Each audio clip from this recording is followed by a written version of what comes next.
Morning, students. It's Thursday, October 15th. It's an asynchronous day, and I made a big goof yesterday. I actually didn't play the Bill Nye water cycle, and I told you all I would, so I'm sorry.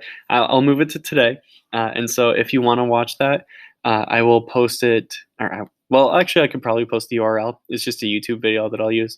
But I will show it in class. And so if you want to join the Google Meet, I'll be sharing my screen, and so you can watch it that way. If you're in class, I'll put on the projector, and you can watch it, while you work. But the main focus today is to continue working on our modules. So, again, thoroughly answering all the questions. And then once all those questions have been thoroughly answered, you're going to submit each one. And so I would go through states of matter first, make sure all the questions are answered thoroughly and to the best of your ability, and then click submit in the top right, just so that it's done, turned in, it won't show up as missing. And because I know that that would give me anxiety. So just go all the way through all 4 of those activities. And then think about, how did these activities, like the things, there are key terms that we have, the 15 key terms. And in these activities, they talk about these key terms. So make sure that you're adding those in there. Next, you are going to connect all of those 15 key terms into a water cycle model or diagram.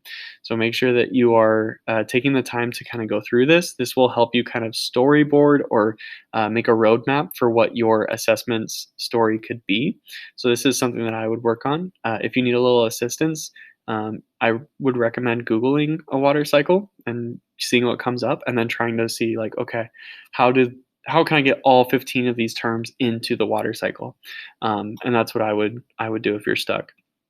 And then lastly, we have that story, which is our assessment for this unit, where you are telling a story of a water droplet as it moves through the water cycle. So for that, we are really targeting 3rd, 4th grade, or 5th grade students. And I've been kind of emailing out some elementary school teachers to see if they'd be interested in possibly doing like a Google Meet and having some of my students share their stories if they want to, or maybe we could share your Flipgrid, something like that, to like the school that you came from. So I went to Sawyer when I was younger, and so if I was an 8th grader, I would probably want to share to my 5th grade teacher's class, or like my 4th grade teacher's class. And so we can contact them, see if they'd be interested in something like that. And if they are, then great. But yeah, so that's kind of like on the tail end of it. But anyway, so for your assessment, make sure that you connect all 15 of your terms to it. You tell a story that is engaging to 3rd, 4th, and 5th grade students.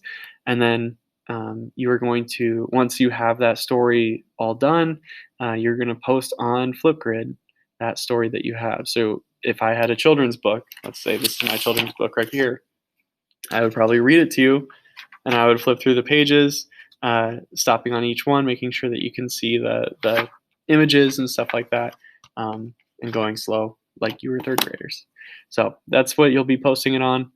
If you have questions about it, I'll be in the Google Meet tomorrow, so make sure that you stop on in, and I can address any questions that you have. So I will see you all tomorrow. Have a great day. Be safe.